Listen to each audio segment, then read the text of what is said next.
Office ताला मार के रख दस। नमस्कार, हम आपके ओपी गुरु, आप सभी छात्रों का जेल जंक्शन में स्वागत है। जी हाँ, आज हम लोग लेकर के आए हैं physics PYQ previous year question का आज सातवां चैप्टर प्रत्यावर्ती धारा। प्रत्यावर्ती धारा आज का चैप्टर शानदार होने वाला है। आइए बिना देर किए हुए हम लोग देखते हैं क्या है क्वेश्चन। पहला क्वेश्चन आप लोगों के बीच,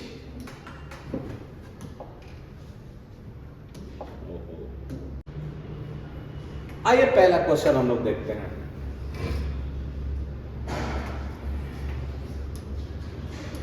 ये रहा क्वेश्चन आपके बीच में। पहला क्वेश्चन है, सब्जी को निकाल रहा था, हाँ रख दे, ताला मार दे ले। कह रहा कि एसी परिपथ में शक्ति व्यय, अरे सुनो ना, गड़िया वही में लगा दसा, चाबी दे दसा ना। एसी परिपथ में शक्ति केवल व्यय होती है, किस चीज में होती है भैया? प्रतिरोध में, धारित्व में, प्रेरकत्व में, इसमें से सभी केवल किस चीज में लिखेंगे? प्रतिरोध में। पहला का राइट आंसर हमारा ए हो जाएगा, पहला का राइट आंसर ए। आइए अगला क्वेश्चन हम लोग बिना देर किए हुए देखते हैं। क्वेश्चन नंबर दूसरा, कि विद्युत लेपन में व्यवहार आने वाली धारा होती है। विद्युत लेपन में व्यवहार आने वाली धारा होती है कौन सा भाई? डीसी करंट यूज किया जाता है। दूसरा का राइट आंसर डीसी, ए हो जाएगा। अगला क्वेश्चन हम लोग बिना देरी किए हुए देखते हैं। क्या है क्वेश्चन? इस सब चीज को समझ लीजिए कि निम्नलिखित में कौन एक संधारित्र द्वारा अवरुद्ध है। क्वेश्चन नंबर तीसरा ना, निम्नलिखित में कौन एक संधारित्र द्वारा अवरुद्ध है? एसी डीसी, एसी और डीसी दोनों या ना तो एसी ना तो डीसी। राइट आंसर हमारा बी हो जाएगा। तीसरा का राइट आंसर बी हो जाएगा। ये 2024 में पूछा हुआ क्वेश्चन है। अगला क्वेश्चन हम लोग बढ़ते हैं। ये रहा क्वेश्चन आपके बीच में। क्वेश्चन नंबर 4, कि किसी एलसीआर परिपथ में, कह रहा है कि किसी एलसीआर परिपथ में अनुनाद की स्थिति में आरोपित वोल्टेज तथा धारा के बीच का कालांतर होता है ना। चौथा का राइट आंसर हमारा क्या हो जाएगा बाबू? डी, शून्य होता है। कालांतर क्या होता है? शून्य होता है। क्या है? एलसीआर परिपथ में अनुनाद की स्थिति में आरोपित वोल्टेज और धारा के बीच का कालांतर क्या होता है? शून्य होता है। ये राइट आंसर हो जाएगा हमारा। अगला क्वेश्चन याद रखिएगा, क्वेश्चन नंबर हम लोग 5वां देखते हैं। क्वेश्चन नंबर 5वां देखिए। आइए यहाँ पर कह रहा है कि एक ऊंचाई ट्रांसफार्मर की द्वितीय कुंडली में धारा का मान प्राथमिक कुंडली की तुलना में होता है। क्या होता है? क्या कह रहा है क्वेश्चन? बराबर होता है, अधिक होता है, कम होता है, या इनमें से कोई नहीं। 5वां का राइट आंसर हमारा क्या होने वाला होगा बाबू? ए होता है, बराबर होता है। क्या होगा? बराबर होता है। अगला क्वेश्चन हम लोग देखते हैं। क्वेश्चन नंबर 6वां। क्वेश्चन नंबर 6वां कह रहा है कि क्या कह रहा है क्वेश्चन?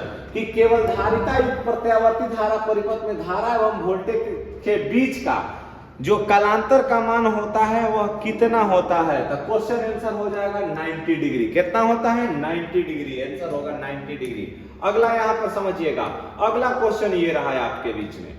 ये न्यूमेरिकल आ गया, इसको हम लोग करेंगे कि कह रहा कि एक चौक कुंडली का 100 प्रेरकत्व तो 5 हेनरी है। एक चौक कुंडली का 100 प्रेरकत्व तो 5 हेनरी है। इससे बहती धारा 2 एम्पियर प्रति सेकेंड की दर से क्या हो रही है?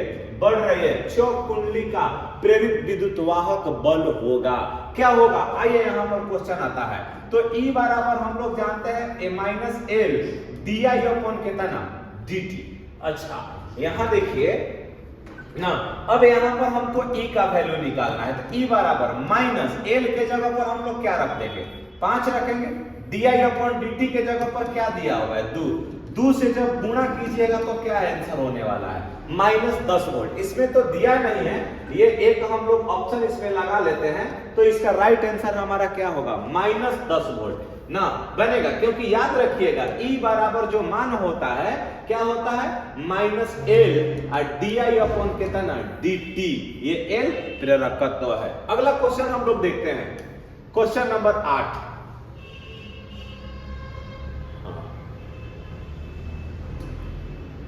लोगों के बीच में किसी प्रत्यावर्ती धारा परिपथ में I बराबर 5 cos ओमेगा t, V बराबर साइन ना 20 साइन ओमेगा t दिया हुआ है। ये जो हमारा I5 है ये I0 का मान हुआ ना, I0 बराबर 5 लिखिए ना। अच्छा V0 बराबर हम लोग क्या लिख सकते हैं?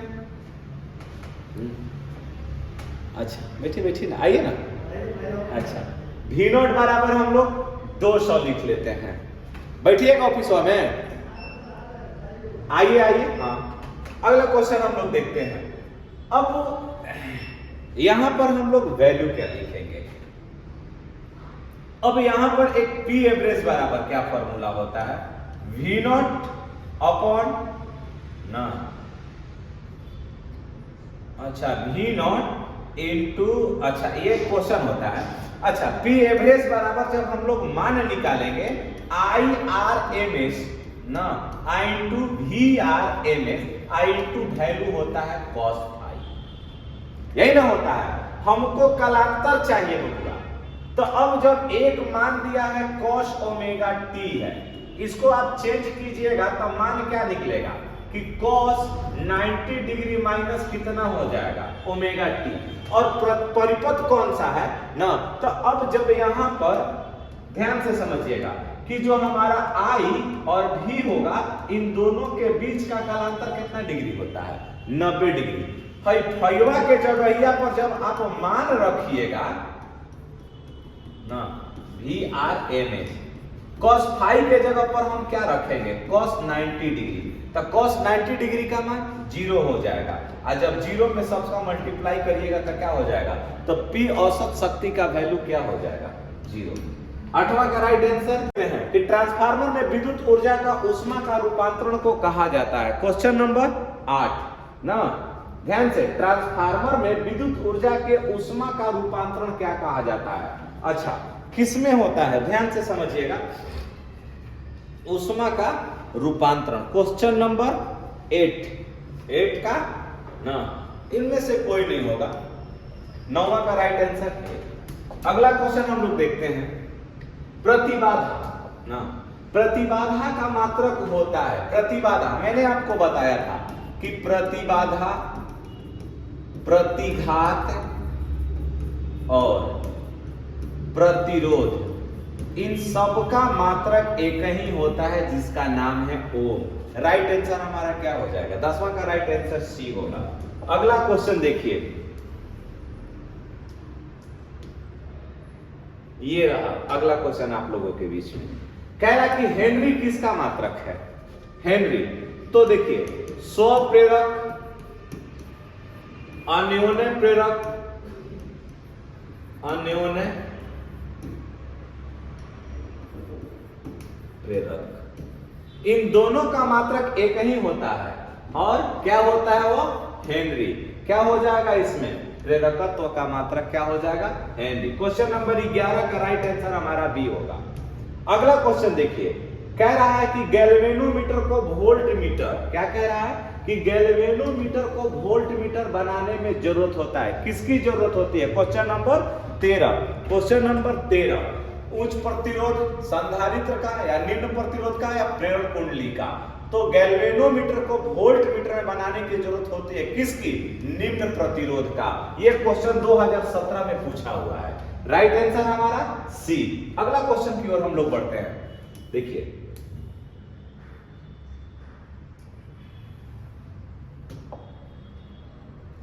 यहां देखिए, यह क्वेश्चन रहा कि एक 0.05 क्यू प्रतिरोध वाले एमीटर को 1.5 वोल्ट विद्युत वाहक बल के सेल से जोड़ा जाता है। 2 एम्पीयर की धारा परिपथ में बहती है, तो सेल का आंतरिक प्रतिरोध I बराबर ना, G बराबर I R, V बराबर I R ना, तो I बराबर हो जाएगा V अपॉन R। जी हाँ, यहाँ इस प्रकार से हो जाएगा I बराबर E upon R plus R, ये होगा। तो R प्लस R बराबर हमारा E के जगह पर हम लोग क्या लिखेंगे? 1.5 हो जाएगा। I वाला इधर बटा में चला आएगा, तो बटा में जब आएगा तो I का जो मान दिया गया कितना दिया गया? 2 एम्पियर दिया गया है। अब थोड़ा सा विचार कीजिएगा ना, इसको हम लोग डिवाइड करते हैं। डिवाइड कीजिएगा तो वैल्यू जो हमारा आएगा R plus R is equal to, divide कीजिएगा तो 0 पॉइंट कितना हो जाएगा, 75 हो जाएगा। अब ध्यान दीजिए थोड़ा सा, जो हमारा वैल्यू दिया है वो R का मान दिया है 0.05, तब देखिए R बराबर 0.75 ना, और माइनस क्या हो जाएगा 0.05, जब घटाएंगे तो 0.70 आएगा। इसका राइट आंसर क्या होने वाला है हमारा डी, इस प्रकार से ना। क्वेश्चन नंबर 14 का राइट आंसर डी होगा। अगला क्वेश्चन कह रहा है, क्वेश्चन नंबर 15 कि एक प्रत्यावर्ती धारा का शिखर वोल्टता 440 है, इसकी आभासी वोल्टता क्या हो जाएगी। V बराबर V0 अपॉन √2 लिख लीजिए, तो V के नॉट के जगह पर हमने 440 लिखा, 440 बटा में √2, इसका रेशनलाइज कीजिएगा तो इतना वैल्यू हो जाएगा। तब V बराबर टोटल मान आएगा हमारा 440 गुणे √2 बटा में 2, कट के कितना हो गया 220 वोल्ट। कितना आंसर हो गया 220 वोल्ट √2। राइट आंसर हमारा क्या होने वाला है इसमें बी, 15 का राइट आंसर बी होगा। अगला क्वेश्चन देखिए, ध्यान से समझिएगा, क्या कह रहा है कि एक पूरे चक्र में प्रत्यावर्ती धारा का माध्यमान, यानी कि एक पूरे चक्र में और प्रत्यावर्ती धारा का औसत मान या माध्यमान का जो मान होता है वह हमारा कितना होता है भैया कि 0 होता है। क्या होता है 0 होता है। 16 का राइट आंसर हमारा ए हो जाएगा। ये 2024 का पूछा हुआ क्वेश्चन है। अगला क्वेश्चन हम लोग देखते हैं, हो गया कोई दिक्कत नहीं। अगला क्वेश्चन हम लोग देखेंगे, कह रहा है कि प्रतिघात का मात्रक है, प्रतिघात का मात्रक मैंने क्या बताया ओम होता है। राइट आंसर 18 का ए हो जाएगा।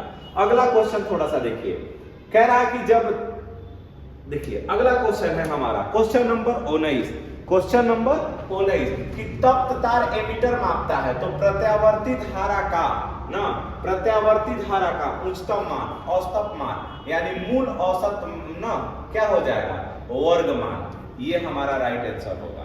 19 का राइट आंसर क्या होगा सी होगा। ये देखिए 3 बार क्वेश्चन को रिपीट किया है 2016, 20 और 2024 में। अगला क्वेश्चन हम लोग बढ़ते हैं, ये देखिए क्वेश्चन पूछता है कि आभासी धारा होता है, आभासी धारा क्या होता है, तो देखिए I0 अपॉन √2 यानी शिखर धारा के 1/√2 गुना, तो इसका राइट आंसर क्या होने वाला है 20 का राइट आंसर सी होगा। अगला क्वेश्चन की ओर हम लोग बढ़ते हैं, क्वेश्चन नंबर 21 कह रहा है क्या कि प्रत्यावर्ती धारा का मूल माध्य वर्ग मान और IRMS और इसके शिखर मान का जो अनुपात होगा वह कितना होता है। ध्यान से समझिए, क्या कह रहा है कि प्रत्यावर्ती धारा का मूल माध्य वर्ग मान और इसके शिखर मान का जो अनुपात होगा वह कितना होता है। क्वेश्चन नंबर 21, क्वेश्चन नंबर 21 इसका राइट आंसर क्या होने वाला है, यानी कि I बराबर जो मान होता है I0 अपॉन क्या होता है √2 होता है, V इज इक्वल टू क्या होता है V0 अपॉन √2 होता है, अर्थात 1 बटा क्या होता है √2। राइट आंसर क्या हो जाएगा इसमें 1 बटा √2। 21 का राइट आंसर बी होगा। अगला क्वेश्चन की ओर हम लोग बढ़ते हैं,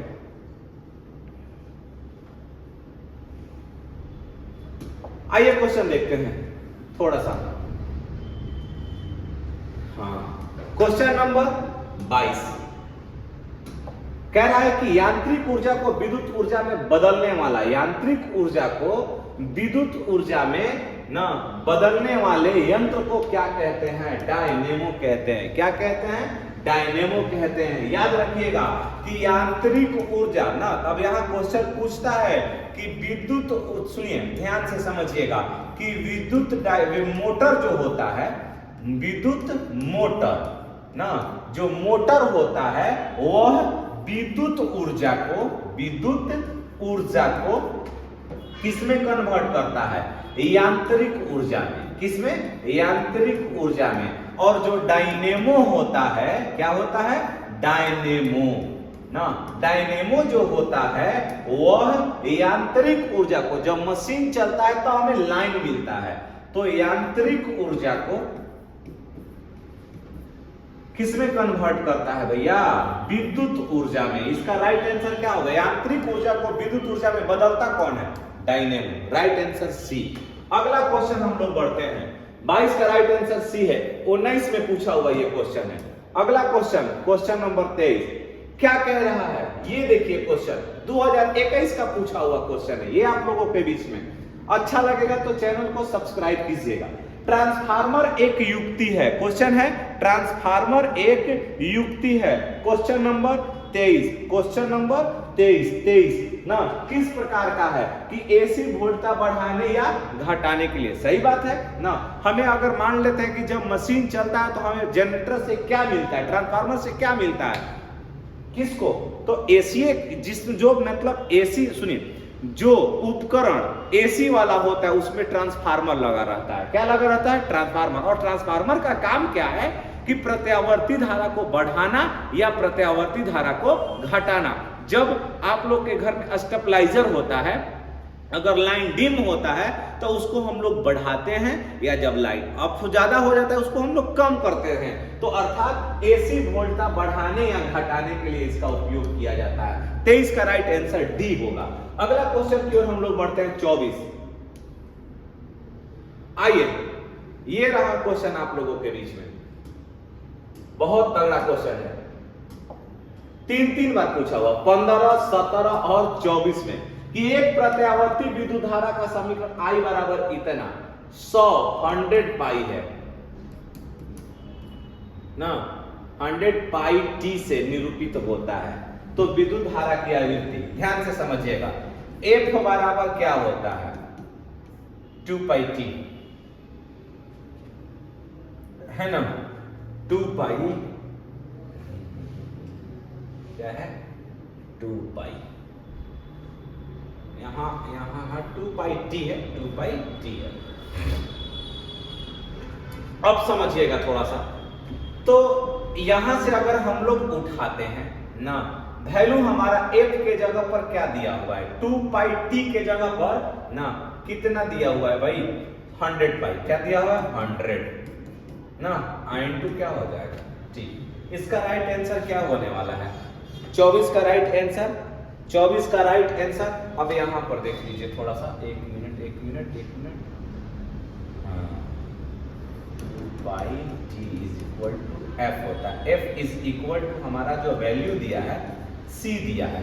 क्या दिया है?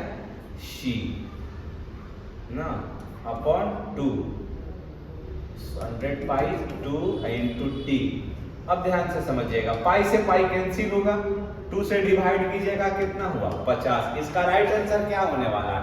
क्वेश्चन है, ध्यान से समझिए, क्वेश्चन दिया क्या है ना, क्वेश्चन क्या दिया हुआ है? कि एक प्रत्यावर्ती विद्युत धारा का समीकरण, क्या है क्वेश्चन? ये ध्यान से समझिए कि एक प्रत्यावर्ती विद्युत धारा का समीकरण I बराबर 0.6 sin 100 पाई t से निरूपित होता है। तो विद्युत धारा की आवृत्ति क्या होगी? 50 होगी, 50 हर्ट्ज होगी। क्या होगी? 50 हर्ट्ज होगी। देख लीजिएगा,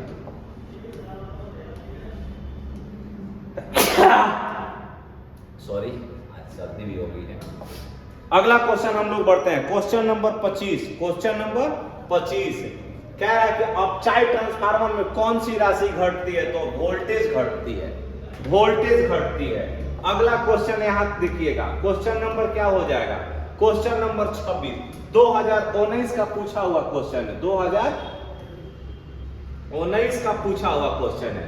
कह रहा है कि यदि किसी ऊंचाई ट्रांसफार्मर के प्राथमिक एवं द्वितीयक में क्रमशः क्या होता है? तो लपेटों की संख्या क्या होता है? यानी N1। क्वेश्चन नंबर 26 क्या होता है? कि जो N2 का मान होता है वह N1 से क्या होता है? अधिक होता है। इसका राइट आंसर क्या हो जाएगा? अर्थात द्वितीय कुंडली में लपेटन की संख्या प्राथमिक कुंडली की अपेक्षा अधिक होती है। राइट आंसर हमारा बी, 26 का राइट आंसर बी होगा। अगला क्वेश्चन देखिएगा, ये देखिए आखिरी क्वेश्चन है। 26 के बाद 27 ना, ये तो हो गया। यहाँ क्वेश्चन एक कम कर दिया है, इसी को आप 27 मान लीजिएगा। क्वेश्चन नंबर 27 क्या कह रहा है? आरसी का विमीय सूत्र होता है। कह रहा है क्वेश्चन, आरसी का विमीय सूत्र होता है। आइए हम लोग निकालते हैं। आरसी है, अच्छा आर का जो वैल्यू होता है V/I होता है, और सी का जो वैल्यू होता है Q/V होता है। ये V से भी कैंसिल हो गया, Q/I बच गया। Q क्या है? आवेश है, तो आवेश का बीमा 80, I का बीमा A से A कैंसिल, बचा क्या? केवल T बचा, अर्थात ना M है ना L है, केवल क्या है? T है। राइट आंसर हमारा क्या हो जाएगा? M0 L0 के पावर कितना? T। इसका राइट आंसर हमारा क्या मिल रहा है? जो मिल रहा है उस पे आप लोग टिक कर लीजिए। इसका राइट आंसर हमारा D हो गया ना। अच्छा लगेगा तो चैनल को सब्सक्राइब कीजिएगा। कल मिलते हैं हम लोग विद्युत चुंबकीय तरंग में। आज के लिए इतना ही। जय हिंद, जय भारत।